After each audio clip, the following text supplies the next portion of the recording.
और संघर्ष करने वाला व्यक्ति को सफलता में मिलती है। जनता का सेवा करने का एक बार पुनः मौका मिला, इसके लिए मैं आपके चैनल के माध्यम से माननीय मुख्यमंत्री, आदरणीय प्रधानमंत्री, सभी लोगों को, अपने संरक्षक आदरणीय श्री जीतन राम मांझी जी को धन्यवाद देता हूं कि मुझे इस लायक समझा और इस योग्य समझा कि मैं अपने राज्य की सेवा, अपने भाइयों की सेवा, गरीब भाइयों की सेवा कर सकूं।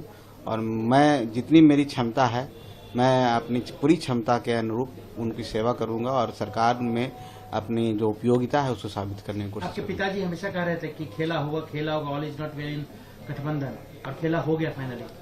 देखिए, इसका परसेप्शन से है ना कि जो कोई भी दो विचारों की पार्टियां जब का गठबंधन होता है, खास करके महागठबंधन में राष्ट्रीय जनता दल और जनता दल यूनाइटेड दो विचारधारा की पार्टी थी, दो कैलिबर की पार्टी थी। एक की विचारधारा है कि वो लाठी डंडे की बात करती है, एक की विचारधारा है कि सुशासन की बात करती है। तो जब दोनों का मैच नहीं है तो ये गठबंधन बेमेल गठबंधन कहते हैं, इसको हम अपवित्र गठबंधन भी कर सकते हैं।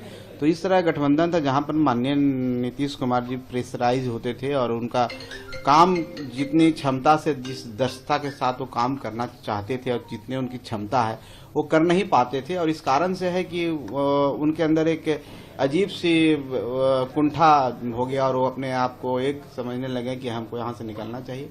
और मैं तो धन्यवाद देता हूँ उनको कि बिहार के लिए उन्होंने एक अच्छा डिसीजन लिया है। नरेंद्र मोदी जी के साथ कदम से कदम मिला के चलने के लिए उन्होंने कोशिश की है और यही सही जगह था उनके लिए। हम समझते हैं कि जो जंगल राज से उन्होंने इस राज्य को उबारा था, फिर हम लोग को वही गति मिलेगी विकास की, सुशासन की, गुड गवर्नेंस जिसको हम कहते हैं। तेजस्वी यादव ने कहा है कि खेला अभी बाकी है, खेला शुरू होगा और 2024 तक जेडीयू खत्म हो जाएगी। तेजस्वी यादव जी को खेलने ही में ही माहिर है ना, खेलते खेलते सत्ता में चले आते हैं, फिर खेलते खेलते वापस हो जाते हैं। खेलना होना है, खेला का मतलब क्या होता है, खेला कौन खेला, कहाँ खेला जाता है, उनको पता नहीं है और उनको सोचने दीजिए, करने दीजिए। जनता सब एनडीए के साथ है और जब जनता का साथ होता है, जनता का विश्वास होता है तो कोई कुछ नहीं कर सकता है। आने वाला 24 का जो चुनाव है, 25 का चुनाव है, आप देखेंगे कि जो हमारे एनडीए का पिछला प्रदर्शन था उससे कहीं उम्दा प्रदर्शन होगा और 25 में भी हम उनसे ज़्यादा से रहेंगे। वो सिर्फ सोचते रह जाएंगे और वो किसी दूसरे के बारे में क्या सोचते हैं कि जदयू खत्म हो जाएगा। हम तो समझते हैं कि उनको याद होना चाहिए 22 सीट, कहीं उससे नीचे नहीं चले जाए, बस इतना ही हम कहेंगे। आप लोग को अभी एक ही मिला है, क्या आगे की उम्मीद है कि और क्या? निश्चित तौर पर पार्टी का मांग है और पार्टी के सभी वर्कर जितने भी हमारे कार्यकर्ता हैं उनकी इच्छा है कि हम का प्रतिनिधित्व और मिले। अभी आने वाला समय में 5-7 दिन के अंदर फिर सफल होने वाला है। हम लोग चाहेंगे और हम लोग मांग करेंगे कि हमारे कार्यकर्ताओं का जो मंशा है उसको कि हम लोग पूरी हो। और कितना और चाहिए?